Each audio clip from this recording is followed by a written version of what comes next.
now we are going to hear more about the impact of COVID-19 on startups and what's the exit strategy from Corona. Our next speaker is a prominent figure in the global innovation ecosystem, a guru on building accelerators, hubs, and startup ecosystems. Tal Catran. Tal, welcome. Hi, hello. Glad to be here. Good to hear you. We are very pleased that you joined this conference. What is the right exit strategy in the new world? Tell us. Oh my God, the $1 billion question. I wish I knew. So ask me, so why is the lecture called like this? First of all, it's to call on people that are interested like me to find an exit strategy from this Corona situation. What is clear is that right now, most government, if not all governments, are just buying time until hopefully we will have a vaccine. And we see it's beginning, at least in the UK. But what is certain is that we need to stop speaking in the terms of the day after or the new normal. This is the new normal. What we're living right now is, of course, going to change a little bit when the pandemic is over. But what is certain that it will not go back to what it was. So if you are a startup, okay, if you are a business sitting and like this and waiting for what we knew before, like, I don't know, December, January, February to come back, sadly, is not going to happen. And the longer it takes, it is certain that we are adopting new way of doing business, new way of living our lives, new way of educating ourselves, new way of actually seeing how the digital is now flying light years away. Many things that we were not accustomed to do by mobile, by computer, for sure digital is now something that we all do. I can say that even my over 70-year-old parents are using the Zoom like my kids do. So this is already part of our life. So if you ask me the strategy, I just want to say that we need all to keep agile, to keep vigilant. We cannot stay stuck. We cannot stay, we will wait for the past to return. We need to push ahead. Startups know it very well. For startup, actually, during the COVID, nothing really changed if you think about it, because the whole world is living uncertainty, unclarity. We don't know what will happen tomorrow. Well, welcome to startup life. That is the life of a startup every day. They don't know. A startup in the same day can be up here happy and down here sad and then go back to being so happy. This is startup life, and I think right now we are all living it the same way. So strategy, I would say push ahead, open your eyes, be realistic, be agile, be flexible, understand what's going on around you. Don't just sit at home because you can. Wake up at 11, be a potato couch, watch TV, get fat. Go back to what you're used to. Have yourself a kind of a routine. Second is go out to the market. The fact that people tell you it's impossible doesn't need to stop you. Yes, doing sales right now is more difficult.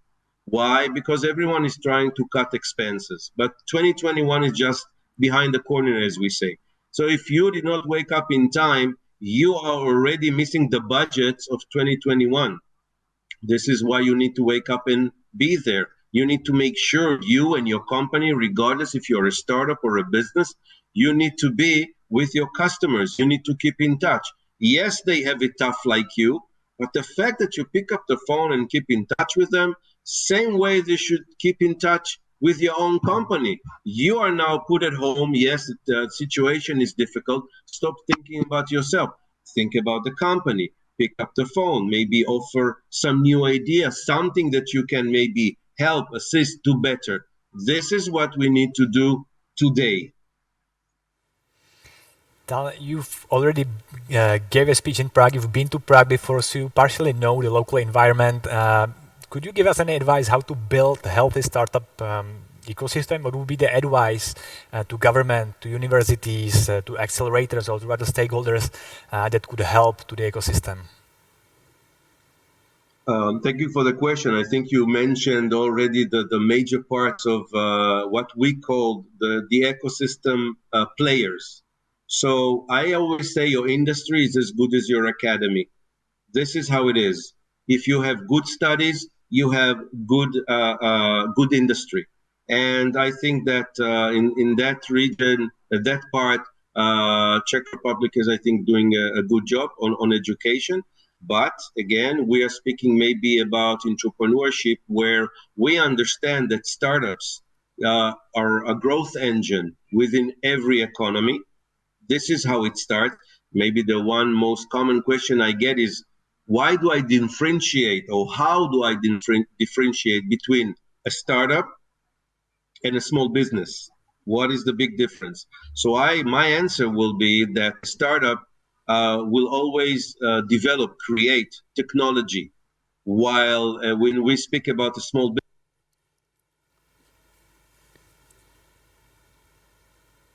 supermarket, hairdresser, cosmetician, and many more. Okay, but to begin with, startups will always come with technology. And as I said, to initiate, to engage, the biggest factor here moving everything is the government. It starts with the government. First of all, the government has the big money that the ecosystem needs to start. When your industry is still young, when your ecosystem is still only emerging, so I would assume that angel investors, for the reason they are called angel, because you don't see angel, right? This is how difficult it is to find angel investors, are not that common. And maybe VCs, I don't know how many you have, but maybe not too many, and maybe they are ready to invest only on later stage when the technology is mature. But we need the money now when we start. We need the money when the startup is still young. The technology is half baked. If picture. The problem for the government to come into the picture is the fact that the money belongs to the taxpayers. So the government needs to explain to the public what it's doing with the money. And the question will be, who trained those people that you're giving money to? Would they go through an academy? Do they have a degree on entrepreneurship or business or something? The answer is no. And by the way, it should, because it's the same way you are not born a lawyer, a pilot, a doctor, you go and learn, right? Same way you should go and learn how to be an entrepreneur, how to open a startup, how to be a mentor for a startup, and for that matter, how to run an accelerator. The fact that you have been a startup doesn't make you an accelerator manager. It needs to be taught. The question is, do you have it right now in your system? So first is just to go quickly about the players, academy, industry. Industry is the client, of course, of the academy. They need to talk. Almost nowhere do they talk. Industry is one, academy is two. You need to make them speak between themselves just to make sure that the students are taught the right things that the industry needs, including practice. One thing that is lacking all over the world is that they know the theoretical part very good, practical no, and then it takes time to get them ready for the industry. Then comes municipality, having its own role. Another time I can speak more about that. Government for sure, and then the finance. When you got all this talking to one another, this is the soil, the basis where you can start growing startups that will go into accelerators and hopefully succeed, commercialize, and be international. Although Czech Republic has a long list of successful startups, of unicorns, of making great innovation that the entire world uses right now. Okay, Tal, if I'm founding startup or I run startup, when is the best time to consider joining the accelerator program? Yesterday is a great time to start. Don't wait. Just realize this. First of all, I'm asked many times, how do I choose the right accelerator for me? Answer is simple. You need to know who is running the show, who is running the accelerator. Forget about the brands, forget about the money, forget where it's located. The person in charge is the major key to your success, and your relationship with him will affect your success greatly. Then, when to start, as early as you can, find yourself the right accelerator. On the other hand, If you are already well advanced, maybe you have accelerators which deal with the, let's say, post part, meaning you have gone through one, you can go to another which is more professional, the next stage. But certainly, if your MVP is out, if you have first adopters already, you don't need an accelerator. Take yourself a good mentor, and remember, mentors are not for life. You need to take the right mentor, two kinds of mentor, one on the technology, one on the business, and you should take them at the right stage, meaning the stage that you are should have the right mentor for that. Take you a part of the journey, say bye-bye, go to your next one. So start accelerating as soon as you can. Find yourself the right one. Visit my YouTube channel, by the way, if you want to hear more. There are tons of lectures on how to do it, where to start. Okay, then if I'm currently deciding which one to choose to join, how to choose the right accelerator program, if can I decide if I should go to several ones or just choose one and go for it? What's the best way? Okay, so thank you for the question. So just to say, when you go into an accelerator, most startups think that this is the shortcut to money. Ain't gonna happen. Many think that, okay, I will go through the program, but I will wait for the final event, for the demo day.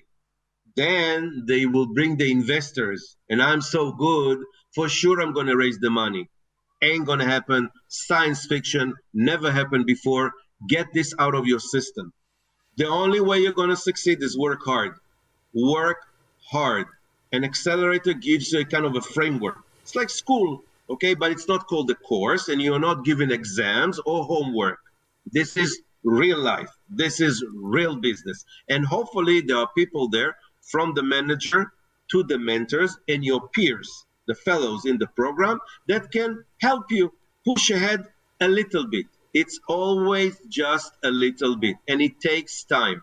The problem is 96% of startups failed first year of operation, which is a big burden. If you ask me, that's one of the riskiest business on earth, is to have a startup. But for some reason, you guys decided you want to do it. Good for you. Take it all the way. Work hard. Work fast.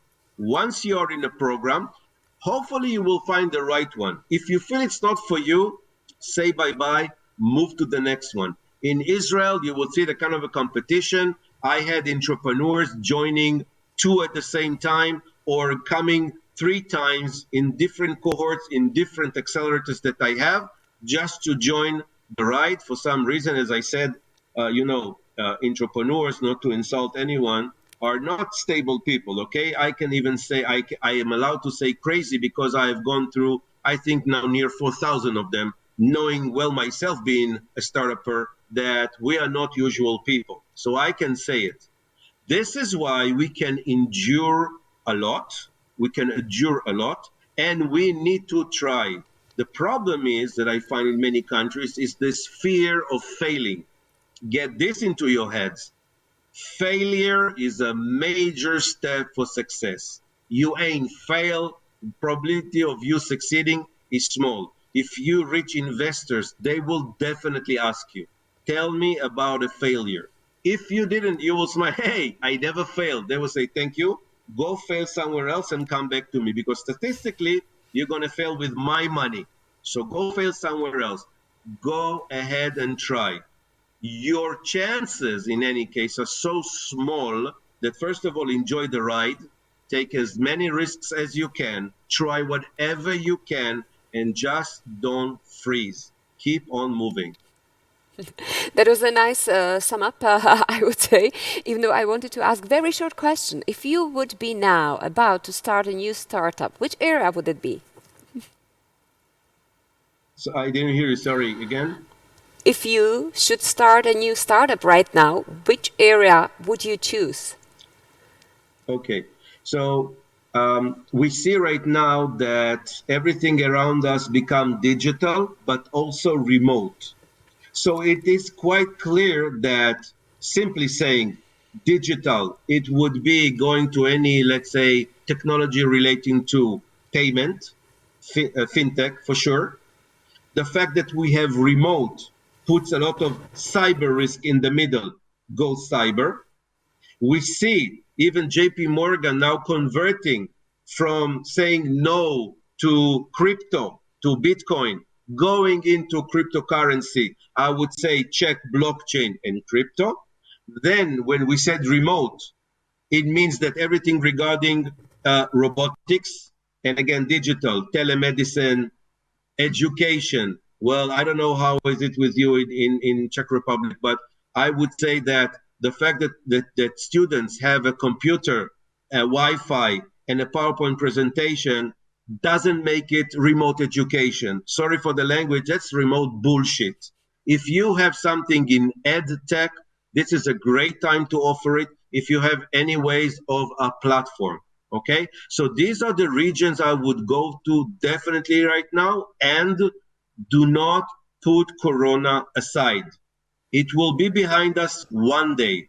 Right now, Corona, as much as it's a crisis, unemployment, struggles, social distancing, the COVID itself as a disease, once you get it, is not nice. But it also offers many opportunities. The question is to you right now, which one of you will say, okay, so he says, it's easy to say. Yes, it's easy to say. Which one of you will now stand up after this lecture and say to himself, well, he said an opportunity. Maybe, first of all, I will learn more about the opportunity. And when I see it, I will go all out. Startuppers jump on live grenades. They are quick to react because they are agile. By the way, this is the reason startuppers are young. Because when you're older and you have family and obligations and mortgage and payment, you are not that agile. You do not take risk. But when you are 20-something with nothing,